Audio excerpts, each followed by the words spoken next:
Hello, this video regards medieval society. It will be divided into 5 parts. I want to talk about First, I want to talk about two aspects of feudalism. Feudalism itself, where it came from, and so on and so forth, and then manorialism. Then I'll turn to looking at the lives of the 3 main social groups: peasants, nobles, and religious. Now, I define feudalism as a set of interlocking social and economic and political relations that grew up in Western Europe with the disintegration of the Roman world. Historians argue over when feudalism began. There are few sources to indicate exactly when this happened. Some historians date feudalism as beginning in the period after Charlemagne's death in 418, which seems rather late for me. Others date it earlier. I see it as an outgrowth of Roman patron-client relations. There are few things that are completely new in the world. Feudalism was not new. Instead, it was a response of people to crisis. How does a society deal with a world of uncertainty and a world where the traditional enforcers of law and order have disappeared? I think that you'll see this clearly by examining the architecture of an English villa at Chedworth. The villa existed in Roman times. We have the original outline floor plan of the villa and some of the Masonic tile floors. In this illustration, to the right, you can see a stable and circular drive. There's an inner courtyard where the patron or nobleman who lived here had his home. The Romans who lived at this site would have resided in the main building in the middle, with side buildings occupied by servants and bodyguards.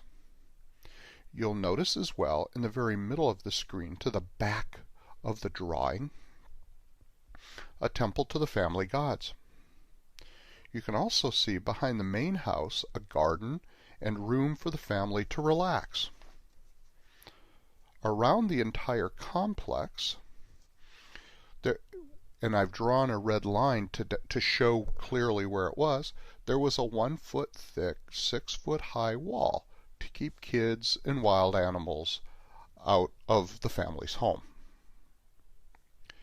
Now, when things got difficult, many villa owners, such as the man who lived at Chedworth, found it wise to make his walls thicker and higher, and at the corner to place watchtowers. Some of you are already probably going, aha! What you're seeing is a very rudimentary castle or stronghold. Every patrician had a bodyguard of muscular fighting men, and if you were the patron of Chedworth, the nobleman who lived at Chedworth, you'd simply hire more servants to man your watchtowers and your walls. Now, if you remember my earlier discussion of patron-client relations in Roman society, you'll remember that one of the things that patricians provided their clients with was protection. All around this villa lived peasants who regarded the villa owner as their patron. When hostiles raided the area, peasants living in the district would naturally flee to the villa for protection. I would argue that it was out of this patron-client relationship that something new developed. Here's what happens next. The individual who needed protection from a patron would go to the patron and say, "Please help me." Now, this is not the normal run-of-the-mill relationship as it had existed for 500 years. Suddenly, people were faced by a crisis of the first degree. The patron would say, "I will protect you, but you must give everything that you have to me." So patrons are taking advantage of this situation. In a humiliating ceremony, the client will get down on his knees before the patron and hold up his hands. The patron will cup his hands over those of the clients. Then the client would say, "I am your man from head to toe. Everything I have is yours, O Lord."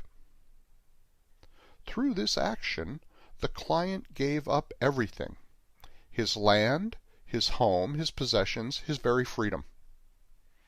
Everything was sacrificed for safety. And as you can see in my illustration, the patron, the landowner, has a big smiley face. The poor peasant who has surrendered everything is unhappy. Now, the patron didn't need the client's home, his chickens, or his cows. He was not allowed by his religion to take the man's wife or children as slaves. So he will give them back. And give is in quotation marks. But he will keep the client's land. So what was formerly land owned by the peasant was henceforth owned by the patron as feudal lord. The peasants continued to farm the land that used to belong to them, but now they had to pay rent for its use to the new owner. Moreover, in addition to having to pay rent, the peasants had to agree to work in the owner's fields that they did not rent, and these are called domain fields. And they had to provide labor services such as road and bridge repair. All in all, it was a severe diminution of the power of individual peasant farmers. The local patron, now called a lord or baron, with his vastly enhanced wealth and power, was able to provide protection for low-level threats, such as a band of robbers. But in the event of a large invasion, the local lord would have to rely on someone greater than himself for protection. In the case of my illustration, an even more important local patrician or lord. This larger, more important regional lord was frequently called a count or a duke. And these more important regional lords had the allegiance of many barons. Here I've illustrated this more powerful lord with a third larger circle. So every local lord would be beholden to a greater regional lord. Now, just as peasants gave up everything to the local lord, so the local lord must give up everything to this greater lord, the count or duke.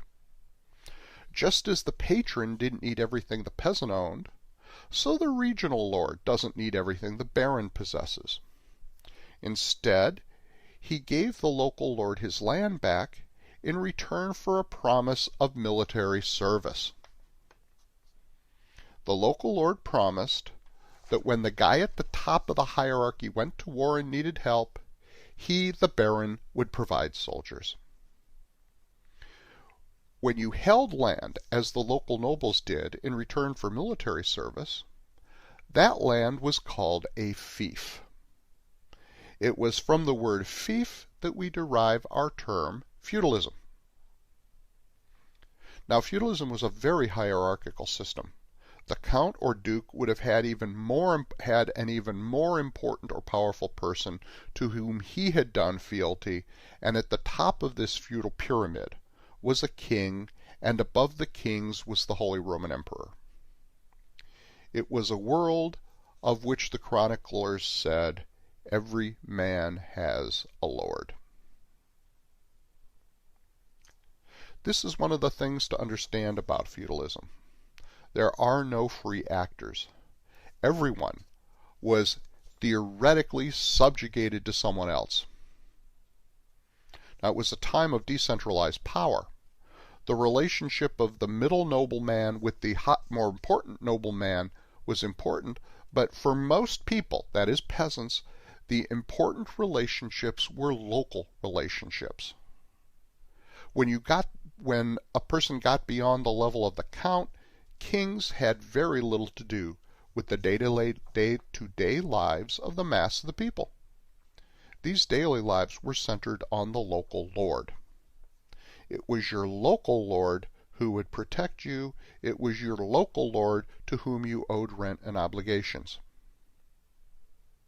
This is why I argue that feudalism had its origins in pre-existing relationships that were transformed to meet the needs of the time as the Roman state collapsed under the weight of barbarian invasion.